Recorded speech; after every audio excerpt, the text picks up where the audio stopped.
NQ, La Voz de la Provincia Mexicana y Ruta presentan Entre Líneas.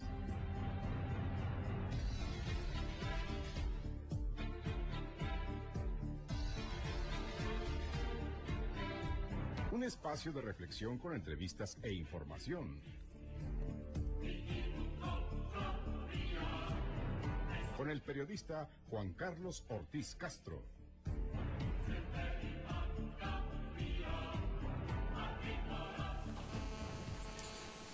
¿Qué tal? Como siempre es un gusto saludarlos. Hoy transmitimos desde los estudios del periódico Ruta.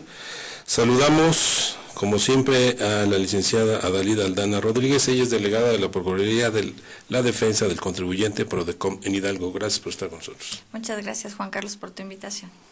También está el contador Joel Santillán Trejo, miembro de la Asociación Mexicana de Contadores Públicos en el Estado. Gracias. Me da gusto estar con ustedes. Lo mismo que José Salvador González, también de la misma asociación. Gracias. Gracias, igualmente a ti, Juan Carlos. Y el contador y licenciado fiscalista Andrés Ocadiz Ibarra. Servidor, a tus órdenes. Gracias por invitarme. Hoy vamos a hablar de los medios de defensa que tiene el contribuyente ante los actos de autoridad.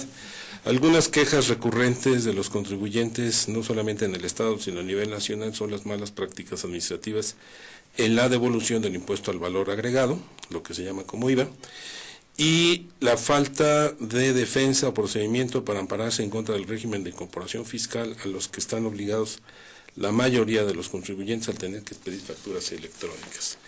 Pero vamos a empezar con la licenciada Adalid Aldana. ¿Cuántos recursos han solicitado los contribuyentes en la Procuraduría, licenciado? Bueno, aquí en la delegación del Estado de Hidalgo, realmente la parte de la defensa fiscal no es tan grande como se comenta, puesto que no solamente presentamos o llevamos los servicios de medios de defensa, sino que nuestra primera línea de contacto es la parte de la asesoría. Ahí nosotros recibimos al contribuyente y entonces vemos cuál es su problemática formal. De ahí lo canalizamos de manera directa a otro servicio que se llama queja.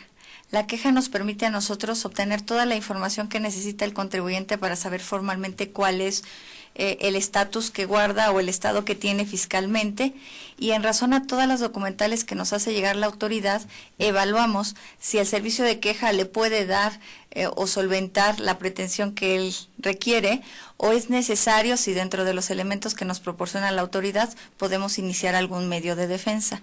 En este caso, los medios de defensa, como nosotros sabemos, por la parte administrativa, los jurisdiccionales, tenemos el recurso de revocación, y si estuviera pertinente, o promover el juicio contencioso administrativo, que normalmente lo conocemos como juicio de nulidad.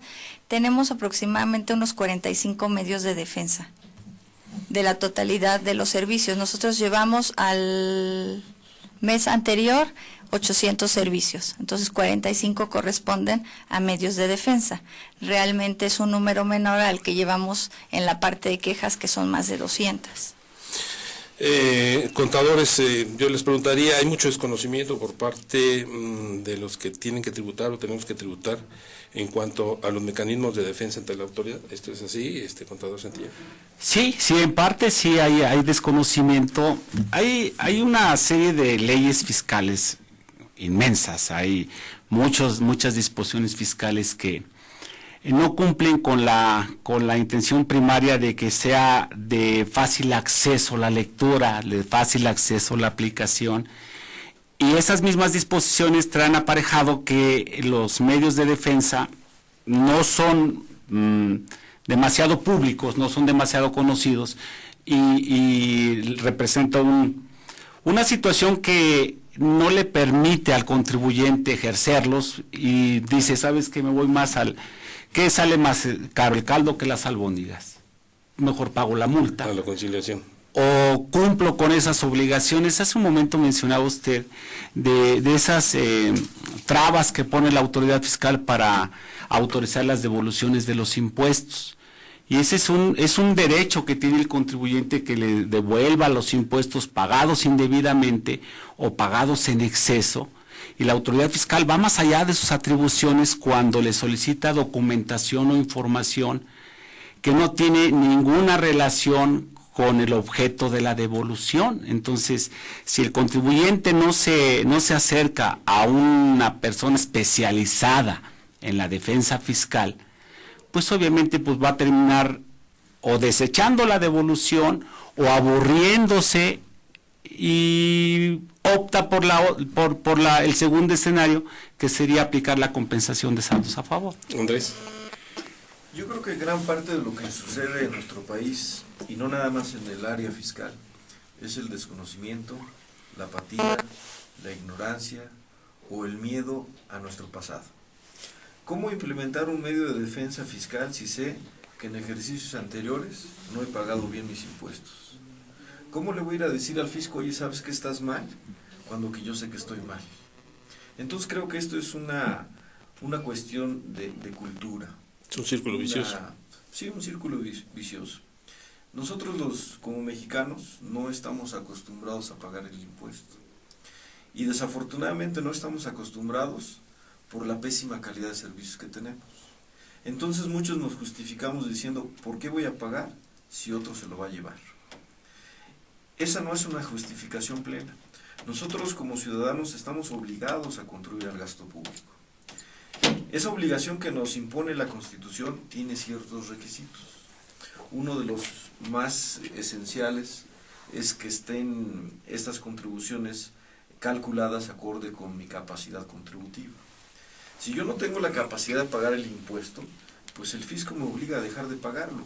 De una manera o de otra, pues yo no tengo el dinero para pagar ese tributo tan alto que me están imponiendo, y entonces me convierte en un delincuente fiscal, sin querer, pero ya soy un delincuente fiscal. Cuando tenemos la oportunidad entonces de acercarnos a alguien, a un especialista en esta materia, pues entonces conocemos que ya tenemos distintas formas en cómo rebatir los procedimientos de la autoridad.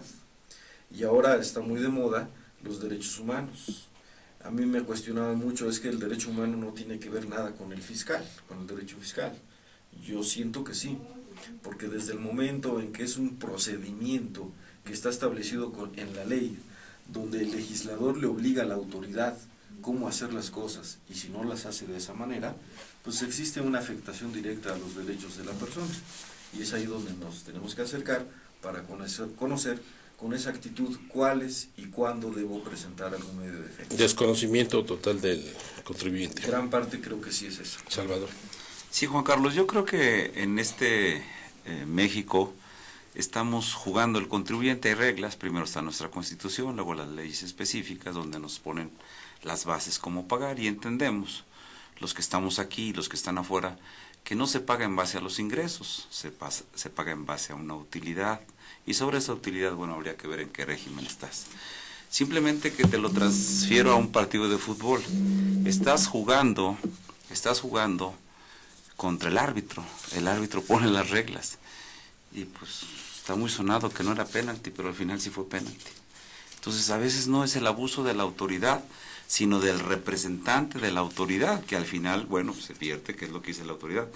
Pero sí te puedo decir que hay funcionarios muy leales, muy derechos, los hemos tenido en Hidalgo, ahorita andan afuera, pero hay otros que simplemente es lo que ellos digan. Les hemos tenido que llevar, contador Joel, servidor, no dudo que los que estemos en la mesa y otros, 3,000, 4,000, 5,000, 10,000 copias de documentos, porque te quieren revisar lo que ya está revisado, ya están timbrados los CFDI hoy en día, que son muy comunes. Entonces yo creo que el problema es que estás jugando un partido de fútbol y al final estás contra el árbitro porque es lo que decidan ellos, y por eso tiene que entrar un fiscalista, tiene que entrar la Prodecom, tiene que entrar un tribunal para que ellos den la razón. Mucha pérdida de tiempo. Ellos creen que tienen la razón.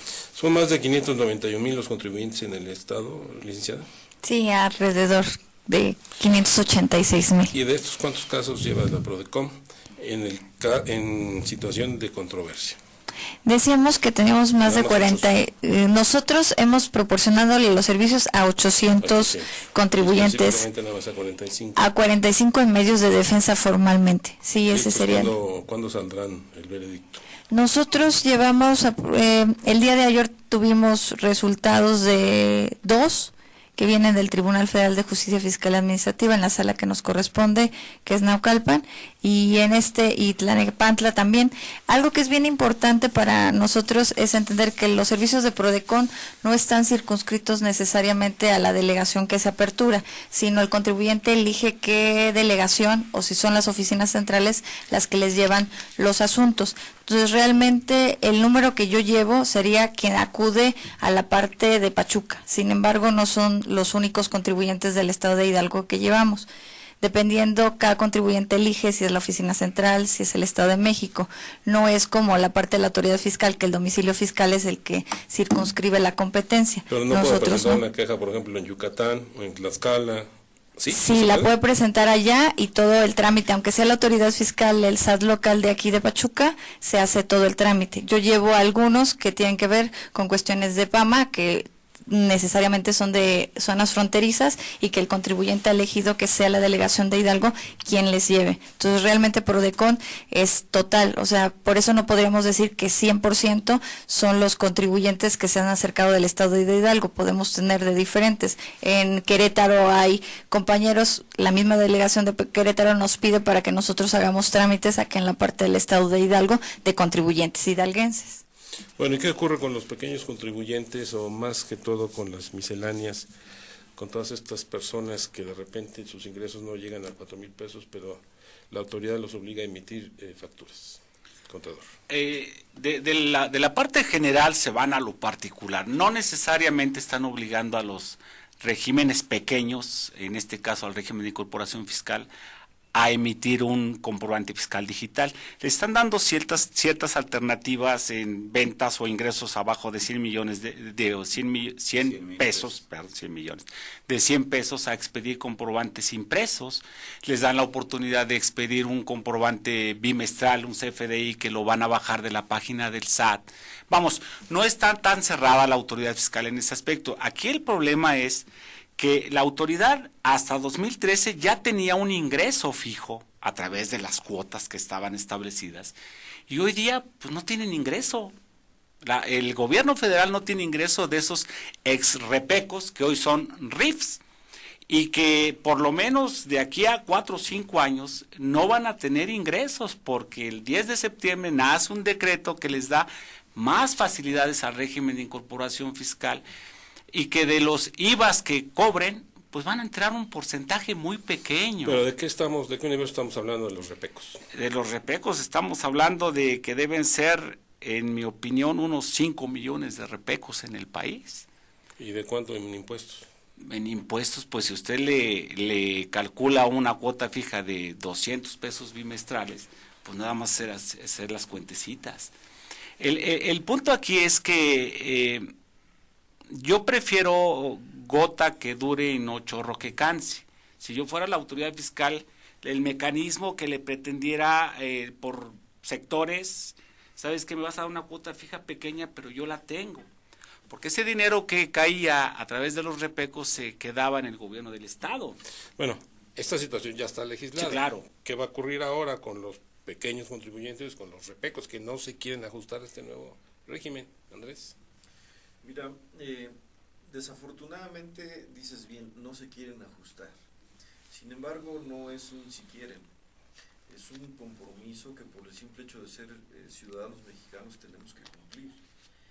Yo creo que aquí la autoridad tiene que entender perfectamente que no existe la capacidad administrativa hoy en día en nuestro país para tener un régimen fiscal como el que nos quieren implementar.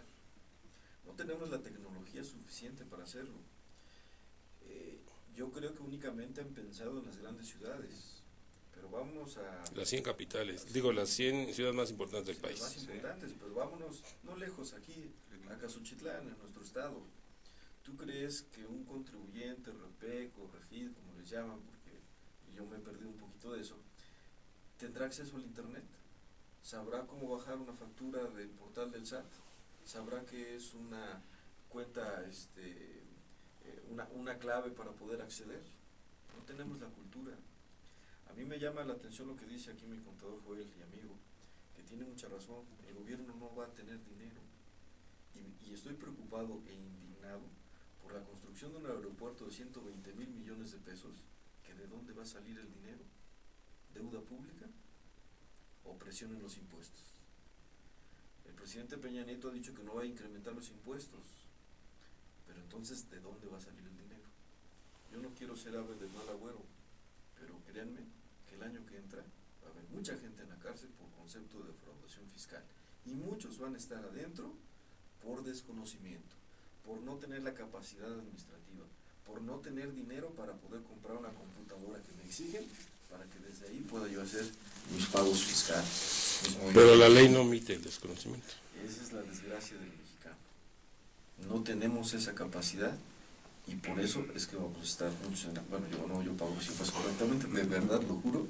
Digo, porque si tantas veces dejar los bigotes al tigre, que me dedico a la defensa fiscal, pues haría yo mal no pagar mis impuestos correctamente, ¿no? ¿Ustedes prevén un panorama difícil para el próximo año, licenciada?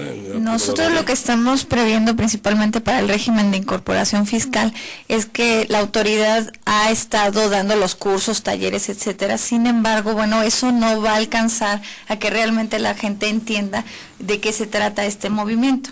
En realidad la parte radica en que efectivamente existe la herramienta para que la gente pueda utilizar dentro de la página del SAT mis cuentas, pero no es así tan simple.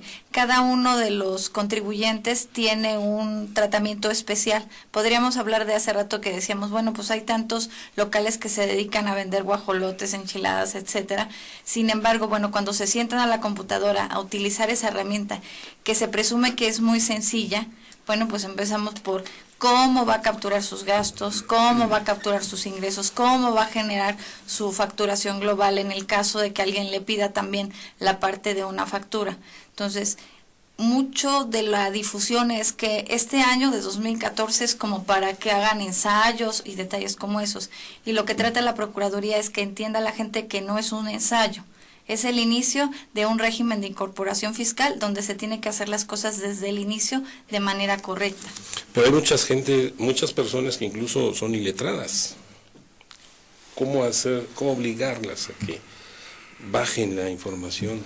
Claro, mira, bien lo comentan Salvador. mis compañeros y lo dice Andrés, es falta de desconocimiento, falta de capacidad. Creo que el cambio fue muy brusco. No debieron haberlo hecho, aunque no es incorrecto, es paulatino, porque también hoy en día lo que pretende el SAT, y eso lo sabemos, es que por medio de la página te detectan todos tus gastos. Creo que no puede ser comerciales, pero de todas las tienditas que te dan en pagos chiquititos y todos los gastos que tienes, cuando timbras tus egresos, te salen hasta los que no son fiscales. Entonces tú timbras una facturita de ingresos de 1,000 pesos al mes, y te salen gastos de 2,000 o 3,000 o 4,000 pesos. Digo, eso es correcto de Hacienda, bien dice Andrés, evasión. Joel, claro, es evasión. La Constitución nos dice que es una obligación el pagar nuestros impuestos. Simplemente, hoy en día yo creo que ser un poquito, y lo digo con todo respeto, ser analfabeta es no el que no sabe leer, sino el que no tiene una computadora, y no el que no la tenga, el que no la sepa manejar. Y la tienen que manejar, como bien dice nuestra licenciada, la tiene que manejar el propio contribuyente, porque nos ha pasado que cuando no tienen esa capacidad van a Hacienda y Hacienda les presenta las declaraciones, algunas, y resulta que la declaración está mal, y le llega la multa al contribuyente, y el contribuyente jura y perjura que se la presentaron en el SAT, y la multa, Andrés Ocari nos va a decir, procede, porque están multando al contribuyente, que era su obligación presentar la declaración. Entonces yo creo que hoy en día ese desconocimiento lo tienen que pagar, ¿y a quién? Pues a una persona preparada, porque hay muchos contadores o pseudo contadores que les cobran 50 o 100 pesos, que andan con sus computadoras en las tiendas, y créeme que andan engañando a la gente únicamente. Vamos a una pausa y regresamos con ustedes, por favor. Bueno, ya regresamos. Dos asuntos importantes. La primera, ¿hay cultura contributiva en el Estado? Parece ser que poca. Y la segunda, en relación con lo que decía Salvador, las multas que se aplican cuando el contribuyente va a las oficinas de Hacienda, jura y perjura que ahí hizo su declaración y resulta que no fue así. Andrés. Desafortunadamente sí aplica la multa. Y sí aplica porque en la relación jurídico-tributaria existen dos personas nada más, fisco y contribuyente. No hay intermediarios. Si tuvo la necesidad de utilizar un intermediario, que en este caso fue la propia autoridad, que es el funcionario que está sentado, que no está capacitado para hacerlo, y que por su conducta presentó una declaración de manera incorrecta, no hay forma de probarlo eso en algún recurso. un recurso, un juicio, un amparo, que ahora, bueno, ya no existe el amparo, ahora es el juicio de garantías individuales, se gana con pruebas, cualquiera. Y yo no puedo llegar ante una autoridad y decirle, mira, fíjate que traigo de prueba un video de que él me la presentó. No es prueba fehaciente. Entonces, desgraciadamente, sí procedería mi doctor, yo creo que por ese concepto, la multa. Habría que analizar otras cosas, ¿no? O sea, claro, la proporción, la equidad y demás, ¿no? La forma en que te lo notifican, de dónde nace. Pero la entrada del planteamiento principal, porque el funcionario, ante una conducta de desconocimiento, te hace creer que tu declaración está bien presentada, es como si un contador igual te la hace de manera incorrecta. Bueno, pues la relación jurídico-tributaria es de dos, no hay el tercero, no hay el contador, no es responsable él, y quien va a pagar esa multa es el contribuyente. ¿Y qué pasa en este caso, licenciado, ustedes como Procuraduría de Defensa del Contribuyente? Bueno, continuando con la parte de las multas, y como comentaba el abogado, es bien importante, así como decimos que llegan a las oficinas de la autoridad y les proporcionan los servicios de Internet para hacer las declaraciones, lo mismo sucede en el caso ahorita que trae una política en donde van a tratar de capacitar en los cafés de Internet a los titulares para que a la gente por ahí puedan entrar y inscribirse, etcétera. Digo, si realmente dentro de la misma autoridad pasan todos estos excesos o defectos que van a redundar en el patrimonio del contribuyente, ahora a través de esa política consideramos que tampoco es la adecuada. Ahora, las multas, como decía el abogado, van a proceder. Sin embargo, bueno, pues tendríamos que revisar qué tan asequible pudiera ser la multa, si estamos en tiempo de controvertirla, y ver esta parte no necesariamente del recurso como tal, si hubiera la parte de la promoción de un amparo indirecto por esta aplicación de manera inconstitucional de la norma en el primer acto, que es de aplicación cuando te llega esa multa, que a lo mejor tú no te considerabas, de la transformación del pequeño contribuyente al régimen de incorporación fiscal que pudiera darse. Pero aún así, hoy, a través del medio que no es, en este caso jurisdiccional, que es la queja, si nosotros recomendamos, lo que vamos a hacer es revisar la actuación de la autoridad para ver si se apegó a la ley. Y en este caso, que sería revisar qué tan legítima es esa autoridad en la forma de sus procedimientos. Aún habiendo el procedimiento jurisdiccional, que sería los medios de defensa, y que tenemos pues el juicio de garantías, el amparo, etcétera, y desde esa perspectiva de ver cada uno de los sujetos puede tener una posibilidad de la defensa. El problema es el desconocimiento, y que luego, aprovechándose de la ignorancia de la gente, yo platicaba por ahí con algunos que son hoy RIF y ya han hecho sus declaraciones, me dicen, me presento a una oficina de SAT, muy amable me atienden, me ponen una silla y me ponen una computadora, y alguien más amable se sienta a mi lado para ayudarme en la aplicación. Y me dice, ¿cómo cuánto usted percibió en este mes? Le dije, no, pues no es de como cuánto cree usted, se supone que trae usted una relación de cuánto gastó, cuánto compró, etcétera. No es lo que se le ocurra o se imagina. Entonces, desde ahí ya hay una predisposición para que la gente pueda poner ahí una información que no es la real y que después tenga problemas conforme va avanzando su régimen. ¿Y qué pasa entonces con los contadores? A ver, porque este es otro asunto. Yo quisiera ahondar un poquito, si estamos hablando de los contribuyentes de a pie, de los simples mortales, régimen de incorporación fiscal, que es el grueso de los contribuyentes, pues hay disposiciones que condonan multas por presentaciones incorrectas de declaraciones. Yo podría acudir, en lugar del juicio que ustedes comentan, abogados, respetando obviamente, pues a lo que marca el 69C de Código Fiscal de la Federación, un acuerdo conclusivo. El arranque de un acuerdo conclusivo es que te elimino por primera vez las multas. De entrada, si hablamos de una multa, ¿no? La Ley de Ingresos de la Federación da facultad para condonar multas. Aquí lo importante es que la autoridad fiscal entienda que no es enchilamesta gorda, si me permite el término. Hay muchos términos técnicos que los mismos contadores no los entendemos. Oye, ¿qué me quiso decir aquí el legislador? Entonces, si yo tengo un vecino que es don Mollito, y don Mollito tiene una tienda de abarrotes, y yo le digo a don Mollito, que tiene 78 años, don Mollito, usted va a expedir un CFDI y me va a usted a hacer favor de mandarme el archivo XML y la representación impresa en PDF, pero por favor, don Mollito, como usted vende alimentos con alto grado calórico, me va a desglosar el IEPS y ahí también en su caso me va a desglosar el IVA. Y si usted no tiene computadora, don Mollito, usted puede utilizar un smartphone, porque eso es lo que está vendiendo la autoridad, me explico. Entonces, don Mollito se me va a infartar. Y siendo delincuente fiscal, te convierten en delincuente fiscal. Pues a lo mejor ya los abogados lo ven así tan drástico, ¿no? Pero ese yo lo vería como un contribuyente incumplido por ignorar, como bien dice usted, el que tú ignores la ley no significa que no sea aplicable. Yo lo veo bien fácil, con manzanitas y naranjitas, legislador. No te metas en Honduras. Pero aquí el problema es que ya está la ley. Sí. O sea, ese es el problema. Entonces, ¿cuántos mollitos hay en el país o en el estado? Demasiados. ¿Y entonces qué va a pasar? Lo que tiene que pasar es que la autoridad fiscal, que bendito Dios tiene facilidad de expedir reglas administrativas a través de una facultad que le da la disposición fiscal, que nos haga entender a los contadores y a los contribuyentes mollitos que el lenguaje sea un poquito más accesible para cumplir con las obligaciones. Y están haciendo esas pruebas porque la ley del impuesto sobre la renta dice, oye, no presentas 2 declaraciones seguidas, en automático te vas al régimen general. Y a través de una regla administrativa dice, no te preocupes, mollito, te doy hasta enero de 2015 para que me presentes todas las declaraciones de 2014.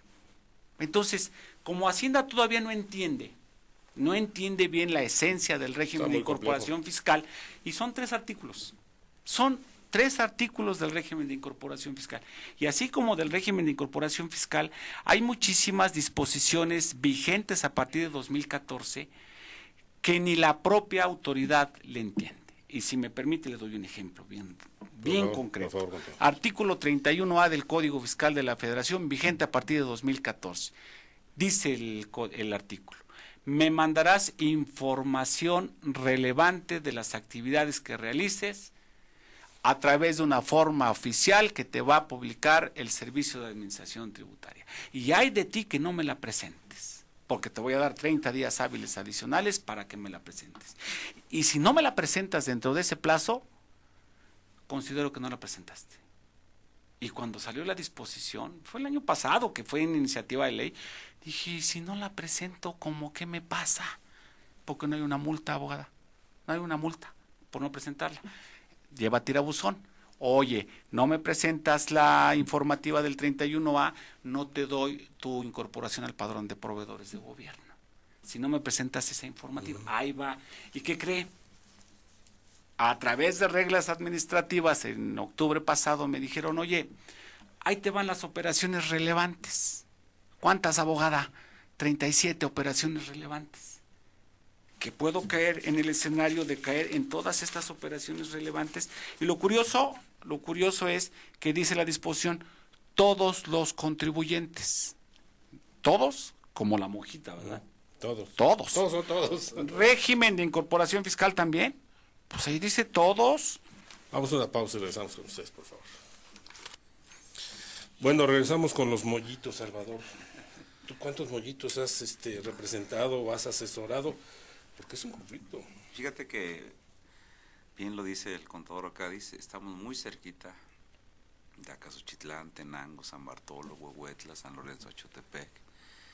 Y bueno, hay mucha gente allá y aquí en Tulancingo. Y yo sí considero que el 25% de los contribuyentes a nivel nacional son RIF. Hablaba Joel de 5 millones.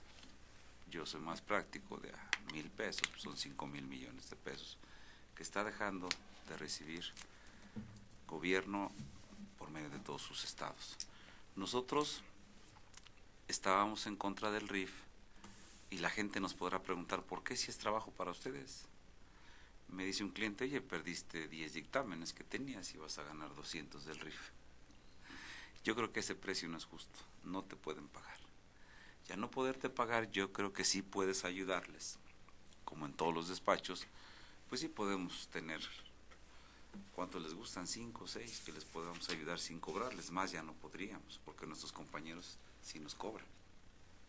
Yo creo que, como te comentaba al principio, única y exclusivamente debieron haber cambiado la ley paulatinamente y a los que podían. Yo creo que los asesores de nuestro señor presidente o de los legisladores que dijeron que fueron los del Tecnológico de Monterrey, pues no conocen Huehuetla, no conocen San Bartolo, nunca se han comido un taco de canasta, nunca han pedido una fruta con uno de la carretilla, nunca han comprado un globo en el jardín, para saber que esa gente que sí tiene que pagar impuestos, que bien los pagaba, como dice Joel, no puede tener esa capacidad administrativa simplemente para pertenecer a ese régimen. El RIF que nació, muy correcto, yo creo que no cabían todos, sí debió haber quedado un espacio, todavía una base abajo, para esa persona irla capacitando.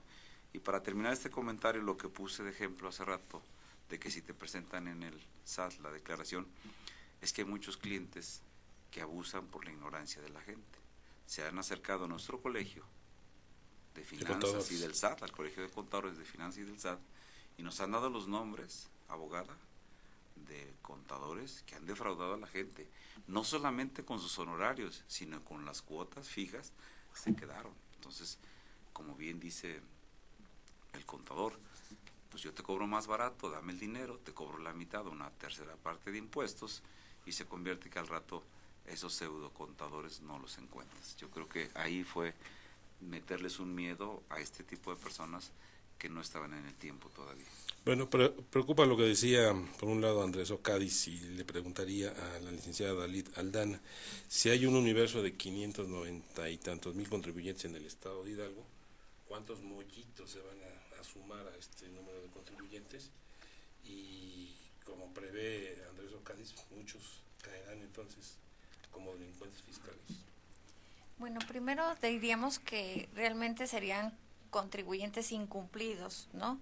Y ya dependiendo de cómo la autoridad los vaya recibiendo, pues en algún momento sí pudieran transformarlos, en este caso por la negativa de recibir, etcétera, pues transformarlos a lo que comentaba el licenciado, de volverse penales fiscales. Entonces, lo que nosotros estamos tratando de ver por parte de la Procuraduría es que la gente se acerque, se les vaya explicando en qué consisten sus obligaciones, cómo hacerlo de la manera más sencilla, etcétera, para que la autoridad no transforme un procedimiento de naturaleza administrativa fiscal y caiga en lo más preciado que tenemos, que es nuestra libertad, ¿no? Y bajo ese esquema, pues no se traduzca en cuestiones penales. Entonces, de primera instancia, pues nosotros diríamos que son procedimientos administrativos fiscales y esa debería ser la línea. No presentas una informativa, bueno, pues a lo mejor, como se señalaba, no son medios de defensa, son perdones en donde te pido que me condones, te pido que me reconsideres. Eso no es un medio de defensa. Yo le estoy pidiendo a la autoridad que me perdone la vida. Los medios de defensa son donde yo estoy consciente de que la ley me favorece y entonces pido que la justicia se me imparta de manera correcta. Eso es muy diferente a pedirle que me condone. Implorar. Sí, eso es muy diferente. Pero ¿cuál sería el universo de contribuyentes que se van a sumar? Realmente van a ser aquellos que no cumplan en primera instancia con su obligación de entrar a ese portal de mis cuentas y hacer el registro de sus ingresos, gastos, etcétera, porque no van a pagar efectivamente por el primer año el impuesto sobre la renta, porque traen en este caso una devolución total del 100% de lo que le correspondía. Sin embargo, por no hacer esa declaración es cuando empiezan a operar las multas por incumplimiento en esas obligaciones. Haciendo un ejemplo del repeco del que hemos estado hablando, del año pasado, que nos están llegando constantemente a la Procuraduría, en este caso a la delegación, si tenían una cuota bimestral de repeco de 100 pesos o de 150, que era la mínima, y entonces tenían que hacer su pago de 150 pesos bimestrales por 6 meses. Si no lo hicieron, ya deben 1,100 pesos de multa por cada una de esas declaraciones que no presentaron, más aparte sus 150. Ahora, si traían 3 obligaciones ahí, por si el régimen intermedio que traía IVA, ICR, etcétera, son 1,100 pesos por cada uno. O sea, trae 3,300 pesos por cada una de las declaraciones que no hizo. Si en un año se pasó así, hoy debe más de 30,000 pesos ese contribuyente. Del régimen de pequeño contribuyente, de aquel que le estamos diciendo de multas, más aparte lo que debe de los impuestos, más las actualizaciones, etcétera, que le llamamos accesorios. Entonces, el REPECO como tal, que le están revisando desde 2009, 10, 11, según todavía tenga facultades la autoridad, hoy de pronto una persona pues ya debe más de 30,000 pesos. Eso, así como funcionó el REPECO, el RIF no creo que sea la excepción. Bueno, yo ahí sí quiero aclarar y difiero un poquito en el comentario con todo respeto a la licenciada. Eso es una infracción. La infracción por no presentar declaraciones que nos lleva a la deuda de 30,000 pesos no me convierte en un delincuente fiscal. Eso no es delincuencia. La delincuencia es cuando yo omito pagar el tributo a través del uso de errores, engaños u omisiones. El hecho de que yo no presente declaraciones, no presente yo avisos, es una infracción, es muy diferente. Y contra la infracción, en mi opinión, no existe medio de defensa alguno, porque eso es desconocimiento de la ley. ¿Sí? O sea, la ley ya dice, tienes que hacer estas declaraciones en tales fechas, tienes que presentarlas. Pero si sumada la infracción de no presentar la declaración, dejo de pagar el tributo, la delincuencia se da en la omisión del pago del impuesto, que es muy diferente. Ahí es donde se tipifica. Ahí se tipifica la conducta de carácter penal, ¿sí?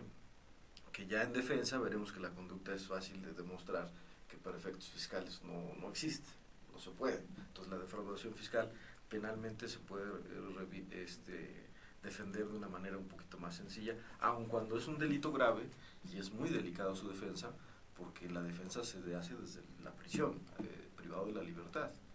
Vamos a una pausa y seguimos con este tema, por favor. Vamos y regresamos rápidamente. Cuando regresamos, hablando de este programa Medios de Defensa del Contribuyente, que ya vemos que son muy pocos, solamente tenemos como instancia la Procuraduría de Defensa del Contribuyente, siempre y cuando iniciemos desde el principio con esta defensa, si no, ya tendremos que acudir a un especialista. Andrés, tú decías que... A ver, la Procuraduría, en mi opinión, no es un medio de defensa, es una institución que ayuda, que protege, que sirve para como intermediario para hacerle ver a la autoridad que está mal o que está actuando de una manera contraria. Pero me defiende como contribuyente. Me defiende, pero no es un medio de defensa. Los medios de defensa que existen en la actualidad únicamente es el recurso de revocación, el juicio de nulidad y el juicio de garantías constitucionales. 3 nada más. Nada más 3. Yo he agregado el recurso de la resignación cuando de verdad ya no se puede hacer nada, tú tienes que pagar. O sea, nuestra obligación como ciudadano es pagar el tributo. No lo pagas, bueno, ¿qué te defiendo? Llega un cliente y me dice, oye, contador, es que yo quiero que me hagas mis impuestos, pero no quiero pagar impuestos. Pues, tú no necesitas un contador, tú necesitas un mago y yo no soy un mago.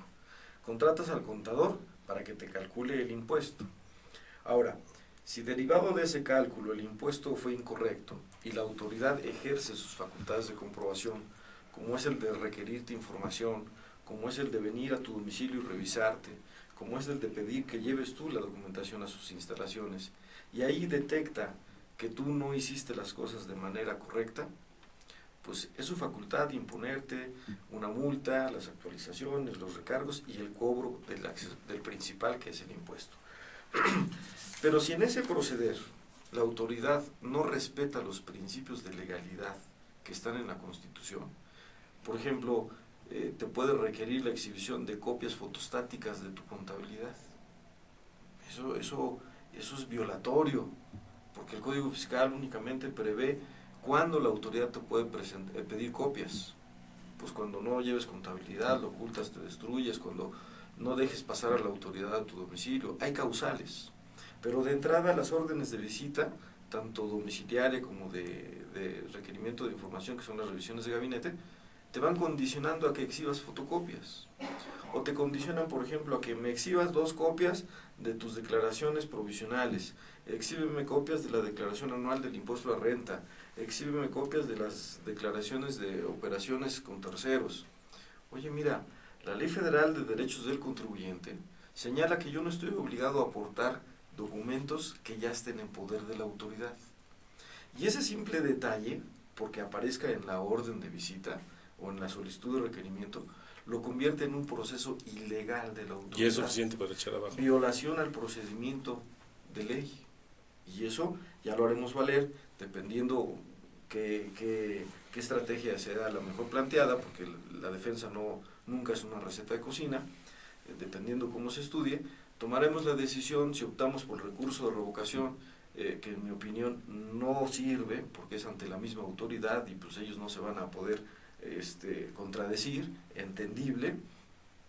El juicio de nulidad contencioso administrativo en un tribunal fiscal federal, o el juicio de amparo, el juicio de garantías. Entonces ahí hay un tercero, y qué triste, como decía mi contador Salvador al inicio, que uno aporta pruebas y pruebas y pruebas para que el funcionario de un plumazo pues no acreditó su dicho, y por lo tanto se deja subsistente el crédito. Oye, espérame, ¿dónde tengo el acceso a una legítima defensa?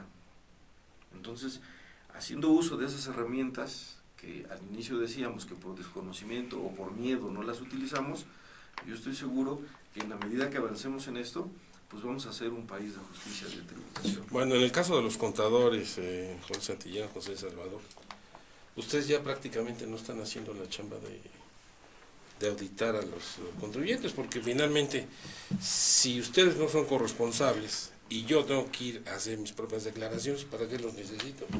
Sí, no es para tanto, no de ideas. Bueno, no, aquí es que así se supone que está simplificado este sistema para que uno llegue al SAT o desde el internet pueda subir la información. Si hablamos de los contribuyentes arribita del régimen de incorporación fiscal, pues el problema para ellos y el trabajo para nosotros es que tienen que enviar su contabilidad electrónica. Cuadrarla. Sí, y nada más que el generar la contabilidad electrónica implica hacer los registros contables respectivos, que eso es tarea propia del contador. Adicional a esto, nosotros debemos como contadores preparar ese envío de la contabilidad, que van a ser las balanzas de comprobación, el catálogo de cuentas, pero amarrado con archivos XML en los registros contables. Entonces eso, por mucha capacidad que tenga el contribuyente, ya no hablamos de Don Moyo, hablamos de otros contribuyentes, pues no tienen la preparación para realizar ese trabajo, que es una obligación que va a estar vigente a partir de 2015 para los contribuyentes, y que va aparejado también con esa facultad de la autoridad de realizar auditorías electrónicas a esa contabilidad electrónica. Entonces, no es de que no nos quedemos en el limbo los contadores. Al régimen de incorporación fiscal efectivamente les facilita el camino, la autoridad fiscal, para presentar su declaración, para meter a mis cuentas y todo ese rollo, pero a los demás contribuyentes, pues sí les da esa chamba, y esa chamba afortunadamente pues nada más la podemos hacer nosotros, los contadores. Y que ese requerimiento, si me permites, en mi opinión es violatorio de las garantías fundamentales del ser humano.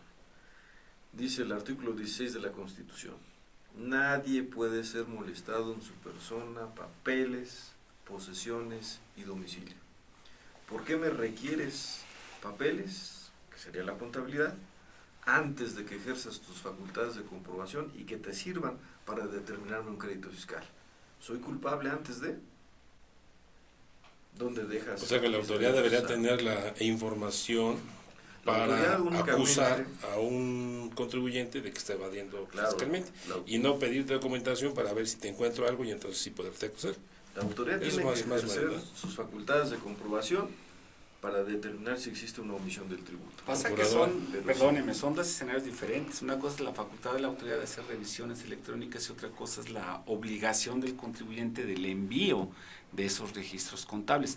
Pero curiosamente, el que yo no envíe la contabilidad, pues no trae nada, porque se les olvidó poner la multita por no enviar la contabilidad electrónica. O sea, no hay multa. No hay multa. No hay multa, pero hay información, y eso es lo Sí, grave. claro. Lo más grave, abogado, es que cruzan la información. Lo más grave es esto, las operaciones relevantes. Contabilidad es minucia. Esto es el pan. Y yo creo que lo más importante es entender, yo desconozco porque en este caso el abogado refiere a que la Procuraduría de la Defensa del Contribuyente sea un medio de defensa, jamás se ha manifestado bajo ese esquema.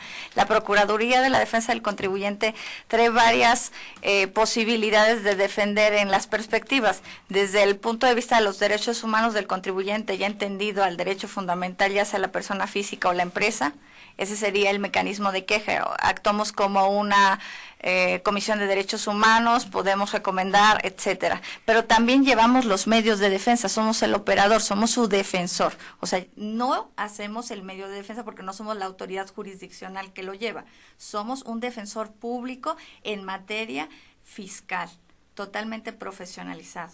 Aparte de los servicios también de asesoría, contabilidad, consulta, etcétera. Entonces, en este caso, refería a la parte penal fiscal y la hacía puntual por lo siguiente: la Procuraduría solamente tiene competencia en materia fiscal formal, llevar los recursos de revocación, de inconformidad dependiendo del IMSS, etcétera, llevar el juicio contencioso administrativo ante el Tribunal Federal de Justicia Fiscal y Administrativa y el juicio de amparo según proceda. Somos el defensor público gratuito en materia fiscal, entonces no somos la autoridad jurisdiccional. Pero cuando habla de derechos humanos, no son ustedes coadyuvantes, más bien no son ustedes sus determinaciones, no son, la autoridad no las tiene que aceptar. Nosotros proponemos, igual que una comisión, se les da 3 días para que ellos manifiesten si la aceptan o no, y en razón a eso, si no, pues se hace pública y todo lo que conlleva una parte de estas recomendaciones. Pero si cuando nosotros recibimos al contribuyente vemos que hay medio de defensa para llevarlo, o sea, se hace a la par, puede traer la queja, puede traer el medio de defensa. Sabemos que a lo mejor en la parte de la queja no va a alcanzar a resarcirse porque al que nosotros vamos a alcanzar es a la autoridad con su práctica, y eso no le va a quitar lo que dice el licenciado, su infracción o el incumplimiento de sus obligaciones fiscales en materia de los impuestos o contribuciones, porque no solamente estamos hablando de los impuestos, las contribuciones también son los impuestos, sus aportaciones de seguridad social, etcétera, el pago de derechos. Nosotros tenemos una cobertura, es contra SAT, IMSS, Infonavit, Conagua y coordinadas de los gobiernos de los estados. O sea, no es la parte de entender solamente los impuestos.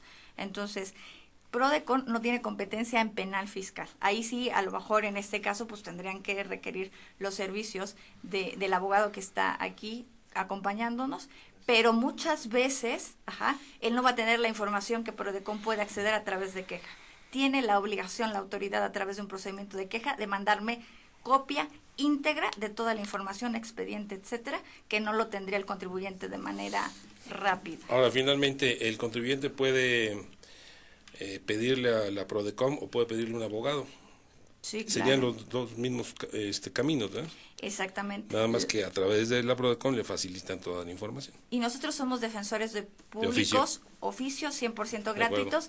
Pero, digo, para no hacer esto, pensar que nosotros vamos a quitarle el trabajo al contador o quitarle el trabajo al abogado. En materia de representación legal, nosotros traemos tasado el importe de monto histórico en cuestión de contribuciones, sin los accesorios, en esta parte, de no superar 30 veces el salario mínimo general anualizado, que es por ahí de superar 730,000 pesos. Ese es nuestro límite en el histórico. O sea, hasta los contribuyentes que ganen eso. No, que traigan un crédito fiscal, por ese monto, ahí estaríamos limitados, pero en todos los demás servicios de queja, acuerdos conclusivos, etcétera, no traemos ningún límite en materia en ese sentido. Salvador, perdón. Sí. Tú querías aportar algo. Sí, yo creo que lo que decía el contador. Claro, adelante. Santilla. Sí, esta ayuda que da la PRODECON, esta acción gratuita que ofrece, como la puede dar el abogado con algún honorario, pues son las dos posibilidades que tiene, los dos caminos únicamente, y que al final, bien lo dijo el abogado desde un principio, solamente es el desconocimiento de no ir a visitar a la PRODECON, o el desconocimiento de no saber que el abogado podría ganarle el amparo, el juicio, lo que tenga en contra. Yo creo que la cultura a nivel nacional, en todos los ámbitos y especialmente en lo fiscal, eso es lo que hace que el contribuyente tenga miedo. Acabo de pasar un asunto con un cliente que tenía un crédito, el crédito se lo quitaron y después pidió el resarcimiento aparte, decía que no lo pedía porque podría Hacienda ir contra él, le quitaron una maquinaria en la aduana y al final la autoridad, después de los tribunales, le regresó una muy buena cantidad de dinero, que bueno, pues era de él, pero bien lo dice el abogado, es el desconocimiento que tiene y que dice, bueno, ¿cómo voy a pelear yo con el SAT si después va a estar contra mí. Y dice el abogado, pues porque sabes que tienes cola que te pisen. Si no tienes cola que te pisen, Claro. tendrías que pedir esos o aplicar esos derechos que tienes. Con todo sentido. Solo comentar en adición y en reconocimiento a la Prodecon, yo he tenido la oportunidad de leer ciertas recomendaciones que hacen y excelentemente redactadas en mi humilde opinión como contador, muy sustanciales las recomendaciones que hacen la autoridad fiscal.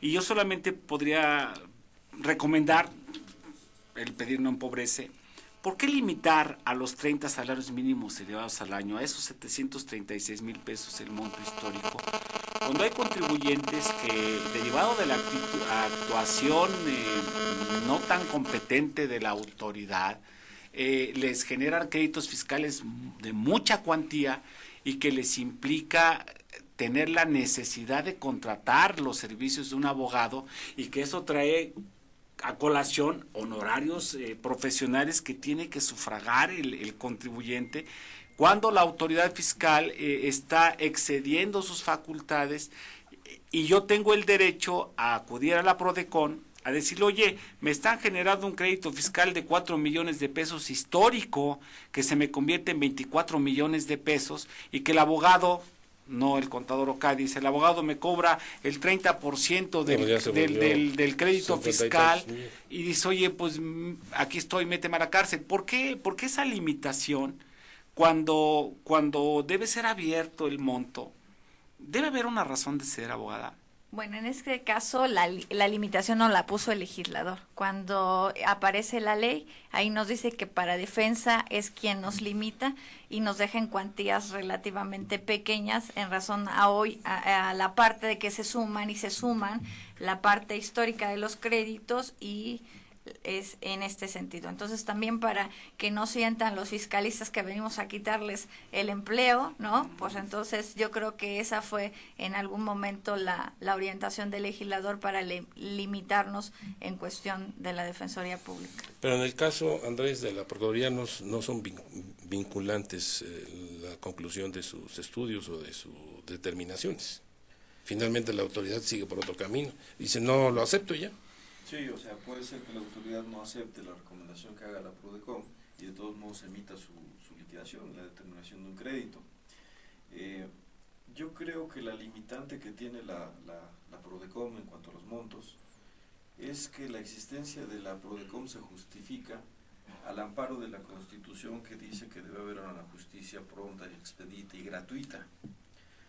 Y entonces, pues la democracia que impera en nuestro país dice, ya cumplí con el requisito, pero pues no voy a dejar que yo mismo me pegue a mí mismo, ¿va? Entonces va a ser un poquito.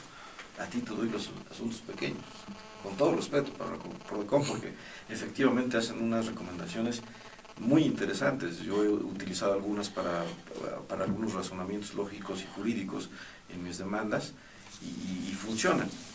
Pero cuando tenemos un asunto de mayor cuantía, no quiero decir que la Prodecon no tenga toda la capacidad, pero ellos atienden a no sé cuántos asuntos, cuando que de este lado a lo mejor con uno, pero bien atendido, y le damos seguimiento puntual y demás, ¿no? O sea, yo quisiera que la Prodecon ojalá nunca cayera en un proceso de burocracia, donde pues espérame, se me pasaron los plazos, porque aquí los plazos son tajantes. Fatales. Fatales, el que no presente su demanda en un momento que la ley lo exige, pues adiós, y aunque tengamos toda la razón, ¿no? Habría otros recursos por ahí ya medios más rebuscados, más complicados, ¿no? Pero la disposición en defensa fiscal es muy puntual, y quien se pasa de los plazos está aceptando la existencia de ese crédito.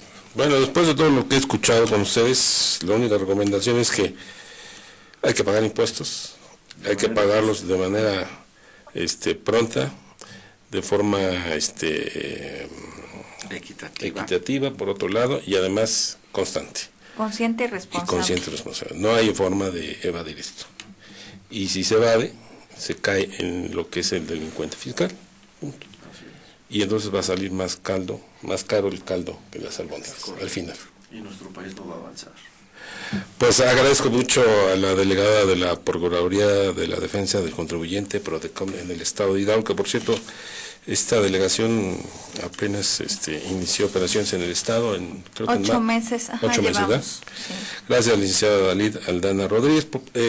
¿Algún teléfono o la dirección donde pueden ir? Bueno, estamos en Camino Real de la Plata, número 431, en zona plateada en Pachuca, y tenemos una alada sin costo, 01800-611-0190, y una línea que es el 13-834-30. En ambas líneas los recepcionamos en las extensiones 2400 y 2407, y correo electrónico que es delegacionhidalgo@prodecon con n al final .go.mx. Muchas gracias. Gracias, licenciada. Gracias a Salvador González Cruz, contador también.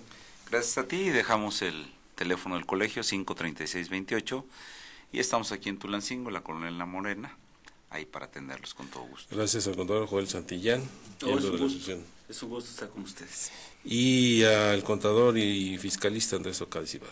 Un servidor, gracias por la invitación, quedo a tus órdenes las veces que sean necesarias.